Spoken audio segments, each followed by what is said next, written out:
Welcome everyone. In the previous lecture, we'll discuss the photosynthesis in brief. थोड़ा सा हम लोग ने उसके इंट्रोडक्शन के पार्ट्स को डिस्कस किया था.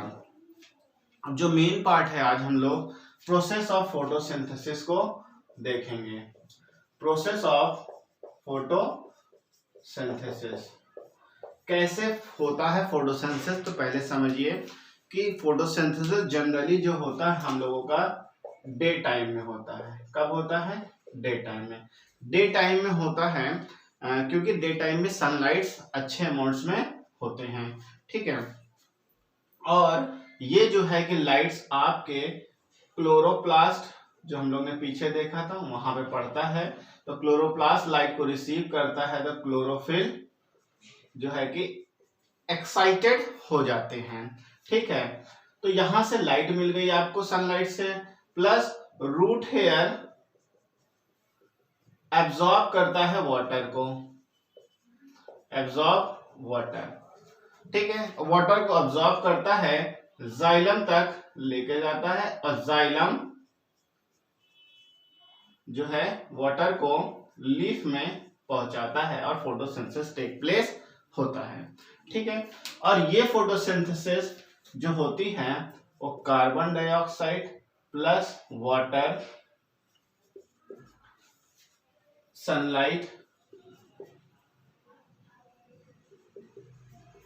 और क्लोरोफिल की मदद से ग्लूकोज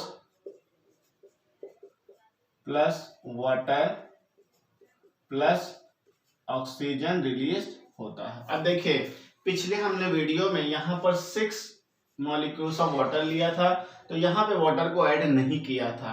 ठीक है. पर यहाँ पे 12 अमाउंट ऑफ लेंगे तो यहाँ पर ऑक्सीजन भी बढ़ जाएगा.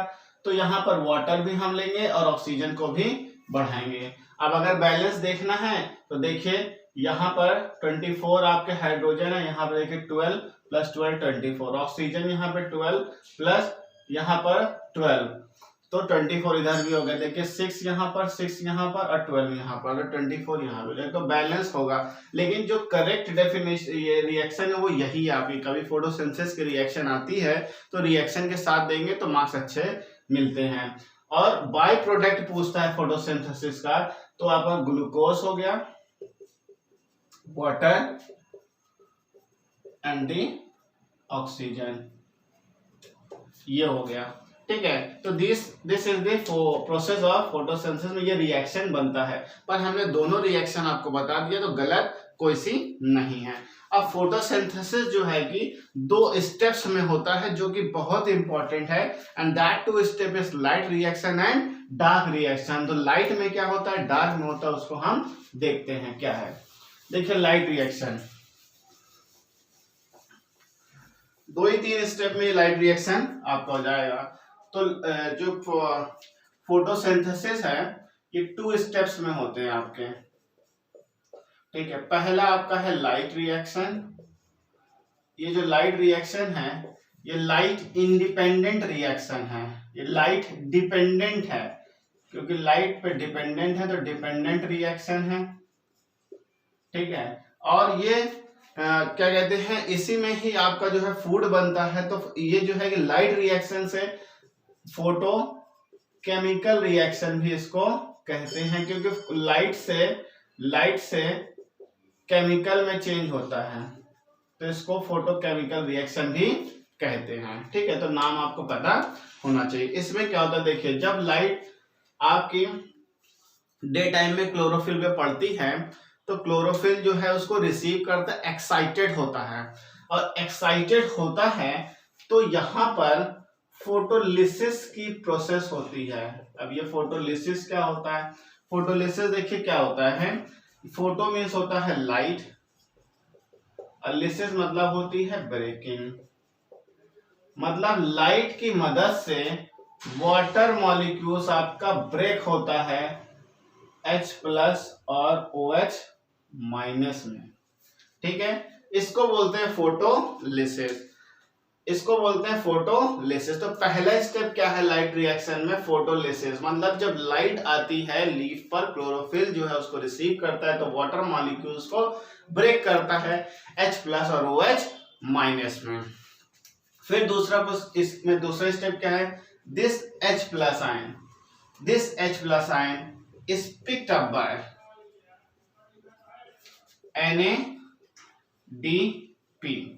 NADP इसको पिक कर लेता है। NADP क्या है? Nicotinamide adenine dinucleotide phosphate. तो फुल फॉर्म आपको पता होना चाहिए, nicotinamide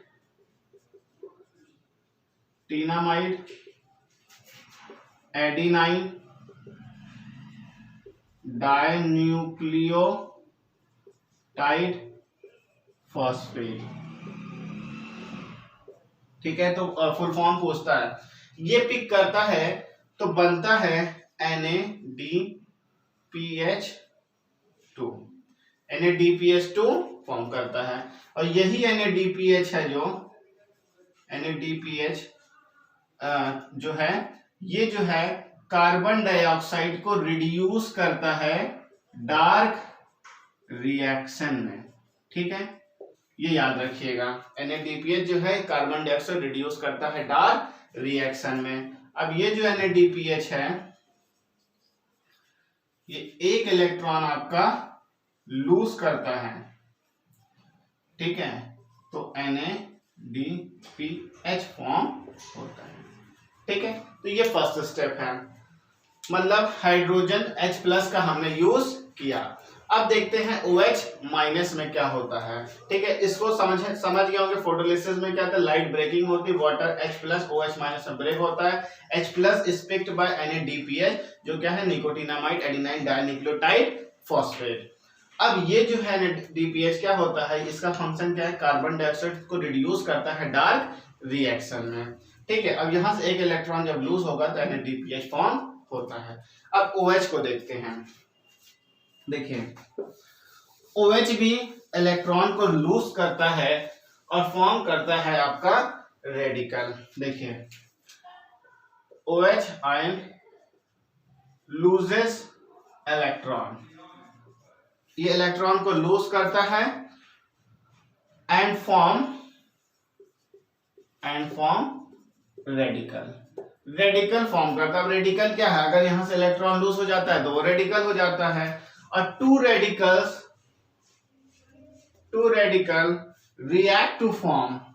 react to form water molecules plus oxygen, ये लिबरेट होता है। देखिए, वाटर निकला और ऑक्सीजन, इसके लूज करने पर कितने मॉलिक्यूल्स?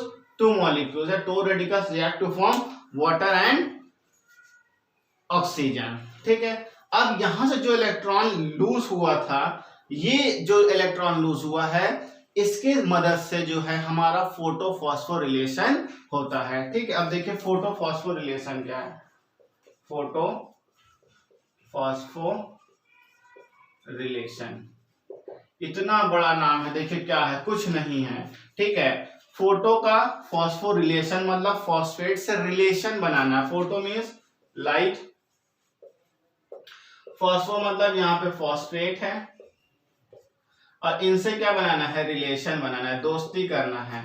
ठीक है, तो इस इलेक्ट्रॉन की मदद से ये जो इलेक्ट्रॉन यहां से लूज हुआ है, ये जो है कि NADP मतलब adenine dinucleotide phosphate, adenosine dinucleotide phosphate plus inorganic phosphate. Phosphate जो है ये कैसा है? इनऑर्गेनिक है। IP मतलब इनऑर्गेनिक फॉस्फेट के साथ रिएक्ट किया तो आपको बना के दिया ATP, adenosine triphosphate. Adenosine diphosphate था, एक फॉस्फेट ऐड हो गया तो बन गया एडिनोसिन ट्राइफॉस्फेट। अब देखिए, फोटोसिंथेसिस में हमें ऑक्सीजन निकालना था और ये निकालना था ATP। अब देखिए, ये था आपका पूरा का पूरा लाइट रिएक्शन, जिसको हम काफी सिंपल तरीके से समझ लिए। अगर इसके पीछे देखें, फिर से रिवीजन करते हैं, तो फोटोलिसिस हुआ, फोटोलिसिस में वाटर ब्रेकडाउन हुआ H+ और OH- में। H+ को पिक किया था NADP ने और फॉर्म किया NADPH2, अब वो NADPH2 यूज करता है to reduce the carbon dioxide in the dark reaction. फिर जो है कि NADPH इलेक्ट्रॉन को लूज किया तो NADPH फॉर्म हुआ। फिर आपका OH माइनस करता है, लूज करता है electron to form radical, two radicals react to form water and oxygen. ठीक है, अब यही जो एनर्जी फॉर्म हुई है इलेक्ट्रॉन्स की, ये ADP को जो है मिलती है इनऑर्गेनिक फॉस्फेट के साथ और ATP फॉर्म करता है। This is the light reaction. अगर ये समझ गए तो डार्क रिएक्शन में कुछ भी नहीं है। ठीक है, अब देखिए डार्क रिएक्शन, सेकेंड स्टेप है आपका डार्क रिएक्शन। डार्क रिएक्शन को बायोसिंथेटिक फेज भी कहते हैं। क्या है डार्क रिएक्शन, जिसको हम बोलते हैं बायोसिंथेटिक फेज। ठीक है, ये लाइट डिपेंडेंट नहीं होते हैं, इंडिपेंडेंट रिएक्शन, डिपेंडेंट नहीं होते। अब इसमें क्या होता है, देखिए इसका जो एंड प्रोडक्ट है, एंड प्रोडक्ट की बात करें, and product of dark reaction is glucose plus आपका है वाटर प्लस है आपका ऑक्सीजन। ठीक है, glucose plus water plus oxygen, ये एंड प्रोडक्ट है डार्क रिएक्शन का। ठीक है, जब ग्लूकोज ज्यादा होता है तो store in the form of starch, starch के फॉर्म में ये स्टोर हो जाता है। ठीक है, अब देखिए कैसे बनता है, इसमें कैसे बनता है। देखिए हमने दिखाया था आपको ATP फॉर्म हुआ था प्लस NADPH ये फॉर्म हुआ प्लस कार्बन डाइऑक्साइड, इतने चीजें फॉर्म हुए। ये तीनों जो है रिएक्ट होते हैं स्ट्रोमा में। स्ट्रोमा आपको पता था ग्राउंड सब्सटेंस, जहां पर डार्क रिएक्शन होता है, लाइट रिएक्शन आपका थाइलाकोइड्स में होता है, ये स्ट्रोमा में रिएक्ट करते हैं टू फॉर्म शुगर, शुगर का फॉर्मेशन करते हैं। कितना सिंपल है, तो ये स्ट्रोमा में रिएक्ट करते हैं to form sugar. This is your dark reaction. अब देखिए इंपॉर्टेंट है लाइट रिएक्शन डार्क रिएक्शन, इसको बार बार देखेंगे और अच्छे से समझ में आ जाएगा। ठीक है, हमने बताया था ये सब यूज करते हैं डार्क रिएक्शन, डार्क रिएक्शन में यूज किया, आपका शुगर बन गया। ठीक है, अब फैक्टर्स अफेक्टिंग फोटोसिंथेसिस, क्या क्या फैक्टर्स हैं इसमें रोल प्ले करने के लिए। तो देखिए एक्सटर्नल फैक्टर्स होते हैं और इंटरनल फैक्टर होते हैं, इंटरनल फैक्टर होते हैं। एक्सटर्नल में तो आपको पता है सनलाइट है, आपका सनलाइट है। ठीक है, प्लस क्लोरोफिल है। ठीक है, प्लस कार्बन डाइऑक्साइड है प्लस वाटर, ये तो आपके एक्सटर्नल आपको पता है। ठीक है, इंटरनल में क्या है, क्या इंटरनल फैक्टर कहते हैं कि सबसे पहले age of the leaf, age of leaf, leaf कैसी है, नई है पुरानी है। ठीक है, उसमें प्रोसेस करने की क्षमता है कि नहीं, तो that is the age of the leaf. Chlorophyll content, chlorophyll content कितना है कि मतलब उसमें क्लोरोफिल है भी कि नहीं है, तो वो भी डिपेंड करता है। This are the internal factor. ठीक है, plus leaf anatomy, leaf anatomy means leaf की बनावट कैसी है, अंदर का स्ट्रक्चर कैसा है, वो डिपेंड करता है। तो these are the factors. Factors भी आपको पूछता है, और उससे भी इंपॉर्टेंट इंपॉर्टेंस ऑफ फोटोसिंथेसिस। तो इंपॉर्टेंस ऑफ फोटोसिंथेसिस में आपका दो ही चीज सबसे इंपॉर्टेंट है। अगर इंपॉर्टेंट की बात करें, इंपॉर्टेंट ऑफ फोटोसिंथेसिस की, तो इसमें क्या फोटोसिंथेसिस है, टू प्रोड्यूस फूड। देखिए फूड को प्रोड्यूस करता है, प्लस टू रिलीज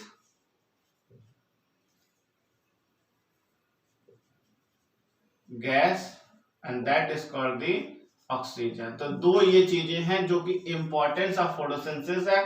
आप बिना ऑक्सीजन के नहीं जी सकते हैं और बिना खाने के भी नहीं जी सकते। तो इंपॉर्टेंस ऑफ फोटोसिंथेसिस ये फैक्टर्स है, प्लस हमने लाइट रिएक्शन और डार्क रिएक्शन को देखा।